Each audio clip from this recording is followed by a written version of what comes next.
Morning, this is Loy Canyon, where you can't see the canyon for the trees, and I'm going to break here to talk a little anime. Queen Emeraldus.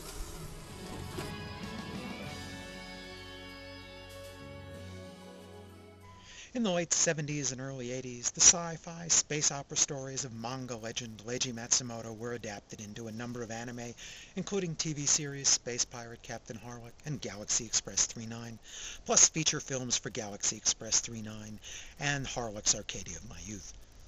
But after the TV series Endless Odyssey SSX ended, it seemed the fire of Captain Harlock and his associates went out from the anime universe. Until, nearly 20 years later, they found a revival as OVAs around the turn of the century, and it's about time. Queen Emeraldus was the first OVA of the Harlock franchise to return to anime. The pair of 30-minute OVAs were released together in North America by ADV Films on VHS, Laserdisc, and DVD, all now out of print. The Harlock universe is only a general continuity since each anime takes different liberties with the manga, but let me risk trying a little background here, because despite its small flashback, I don't think these OVAs entirely stand on their own.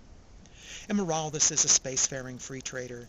Like her notorious friend space pirate Captain Harlock, she flies her spaceship, the Queen Emeraldus, under the flag of the Skull and Crossbones, her declaration of freedom.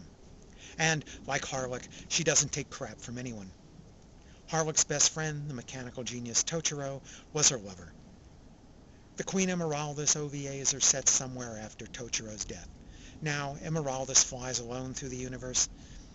The Queen Emeraldus has been benefited greatly from Tochiro's genius and is probably the second most formidable spaceship in the entire galaxy, second only to Harlock's Arcadia itself.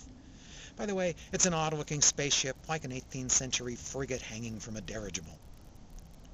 My heart sank a little bit when I first began to watch these OVAs because it started off with a flyby of the Queen Emeraldus rendered in spectacularly cheesy 3D computer animation, the kind of early experiments they did back in 1999.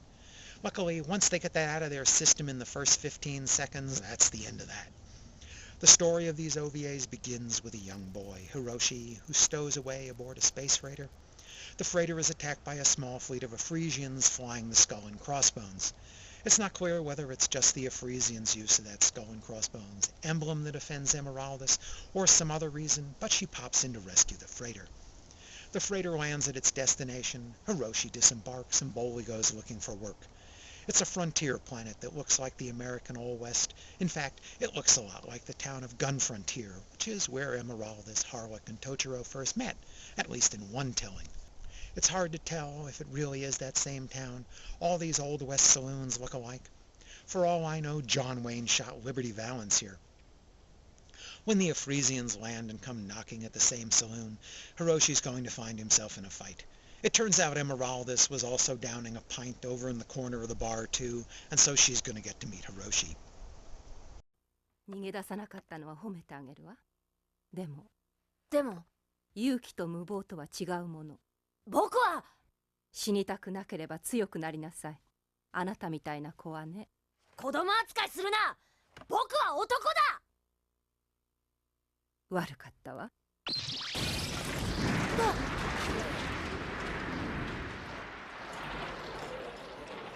奴らだ。なんてことを。This two-part story is as much about Hiroshi as it is about the eponymous Emeraldus. Hiroshi already had an abundance of spunk and attitude, but he's going to pick up some wisdom here too. The Afresians don't take their defeat lightly, and the conflict is going to escalate. That'll test Hiroshi as well as Emeraldus' faith in him. The story hits on Matsumoto's familiar themes of freedom and courage and loyalty. You need the courage, strength, and wisdom to seize your own freedom here. Otherwise, you'll just be a salaryman all your life. Harlock's always been a bit of a Nietzschean that way. The main problem with the story is that it feels more like the introduction of a series than a really complete story in two parts, leaving plenty of loose ends for the future. And the antagonists, the Afresians, don't get a whole heck of a lot of development. I've never heard of them before or since. There are an awful lot of them to be mere pirates. What do they really want? Why do they care so much about one lousy cargo freighter? Emeraldus, as presented here, is a hard character to turn into the lead for a series. First, she's alone on her ship, so there's nobody there for her to talk to. Second, her ship is so awesomely powerful she can swat an entire armada with it, which means any plot conflicts have to take place down on the ground.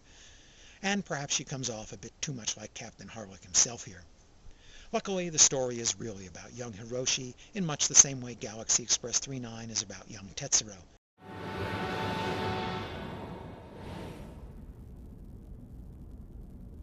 人質ってとこだろうな。人質エメラルダスをおびき出すためじゃろ。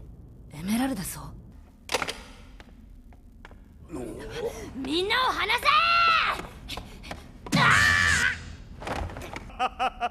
長生きできないぞ。 As with other works in the Legiverse, the plot has contempt for science and logic in favor of visceral images and grand confrontations. It's a world where spaceships look like steam engines, or frigates and dirigibles in this case, and battles are decided by personal combat. In the 1969 movie Patton, the World War II general mused that he'd like to duke it out with the German General Rommel by each jumping into their own tanks and personally deciding the outcome of a battle. Well, General Patton never actually got to try that, but I think he'd have liked Emeraldus. The OVAs are directed by Yuji Asada, who doesn't seem to have any other outings as chief director. The art is fine when it keeps away from the cheesy 3D CGI, which is most of the time. The character designs keep the distinctive Matsumoto look, but updated with a little more modern shading. I don't usually chat much about the Japanese voice cast, but this is a real interesting casting. As far as I can tell, Reiko Tajima only had 2 major anime roles. She voiced Emeraldus in all the old Harlock 3-9 and SSX TV series and movies, and she voiced Oscar Desjardins in Rosa Versailles. Both roles back in 1979. So I thought it was extraordinary that she returned to the microphone for this OVA after almost 20 years. In addition, Captain Harlock appears in only a small memory sequence. I think he has maybe 2 lines, but they're provided by his old voice, Makio Inoue, from the early anime series, which is quite a reunion in the studio. For completeness, by the way, the new character Hiroshi is voiced by the flexible Megumi Higashibara. I found Queen Emeraldus to be a welcome return to anime for the Legiverse, even if it is abbreviated and imperfect, so I give it 3.5 stars. For fans of Matsumoto's universe, it's obviously a must-see, but I think others might find it entertaining as well. ADV has put both 30-minute OVAs onto a single DVD or VHS tape. Thanks for listening. Well, that's it for the anime today. But just for fun, here's a pan of Loy Canyon taken from a promontory about 2/3 of the way up, just so you can see what it looks like when all those trees aren't blocking the view.